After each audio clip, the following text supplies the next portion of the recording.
Have you ever wondered if there are words that can quietly weaken your faith without you even realizing it? What if a single phrase you've spoken God many times is actually keeping you trapped in fear, doubt, and spiritual defeat?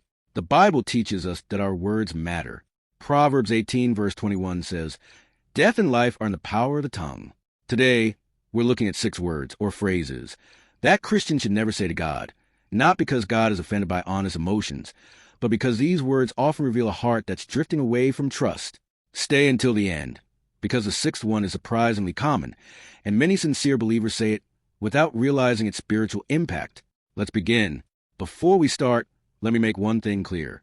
God welcomes honest prayers. David cried. Jeremiah questioned. Job poured out his pain. Even Jesus prayed in deep anguish. So this video is not about pretending everything is okay. It's about recognizing words that come from unbelief instead of faith. When we replace those words with biblical truth, our relationship with God becomes stronger. Now, let's look at the first one. 1. I can't. How many times have we prayed, God, I can't do this?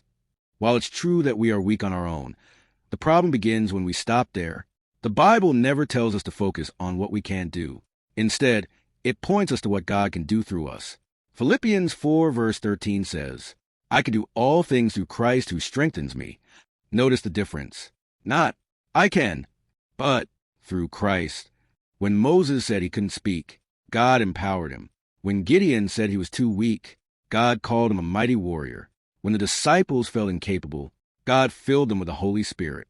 Instead of saying, God, I can't, try praying, Lord, I can't do this alone, but with your strength I will obey.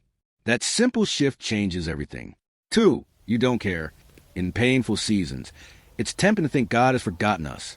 The disciples once asked Jesus, Teacher, don't you care that we're perishing? Meanwhile, Jesus was in the boat the entire time. Sometimes God seems silent, but silence is not absence. His delay is not rejection. His timing is perfect.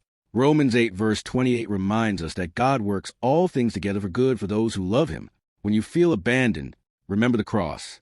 A God who gave his only Son for you has already proven his love. Instead of saying, you don't care, pray, Father, I don't understand right now, but I trust your heart. 3. I'm too far gone. Perhaps you failed. Repeatedly. Maybe you've fallen into the same sin again. Maybe shame whispers, God could never forgive you now. That is one of Satan's greatest lies. The Bible says, if we confess our sins, he is faithful and just to forgive us. 1 John 1 verse 9. Think about Peter. He denied Jesus 3 times, yet Jesus restored him. Think about Paul. He persecuted Christians, yet God used him to write much of the New Testament. Your past is not greater than God's grace. Never tell God, I'm too far gone. Instead say, Lord, thank you that your mercy is greater than my failures. 4. I don't need you. Few Christians would say these exact words aloud, but many say them through their actions. When we stop praying, when we stop reading Scripture, when we rely only on ourselves, we're quietly saying, I've got this. Jesus said, apart from me, you can do nothing. John 15 verse 5. Nothing of eternal value happens without him.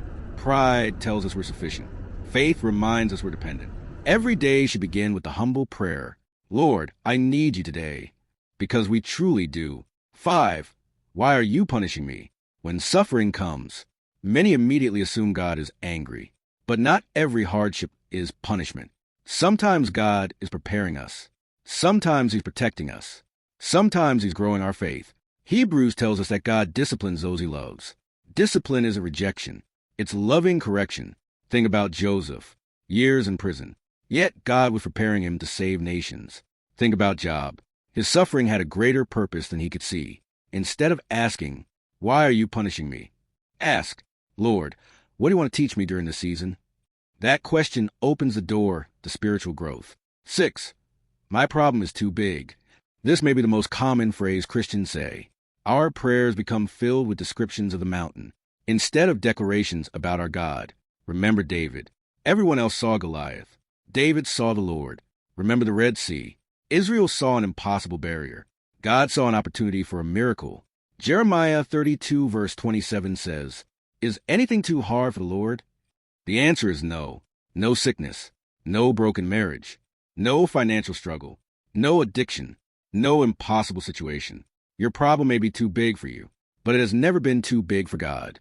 Instead of saying, my problem is too big, say, my God is greater than my problem. Words shape our faith. They reveal what we truly believe. God isn't asking for perfect prayers. He's asking for trusting hearts. So instead of saying, I can't, say, Christ is my strength. Instead of, you don't care, say, I trust your love. Instead of, I'm too far gone, say, your mercy is new every morning. Instead of, I don't need you, say, I depend on you every day. Instead of, why are you punishing me, say, teach me through the season. And instead of, my problem is too big, say, my God is bigger. Those simple changes can transform the way you pray and strengthen your faith. If this message encourages you, type, I trust God, in the comments as a declaration of faith. If you know someone who needs this reminder today, share this video with them. And if you'd like to grow deeper in your daily walk with Christ, be sure to subscribe and turn on notifications for more Bible-based encouragement, prayer, and teaching every week.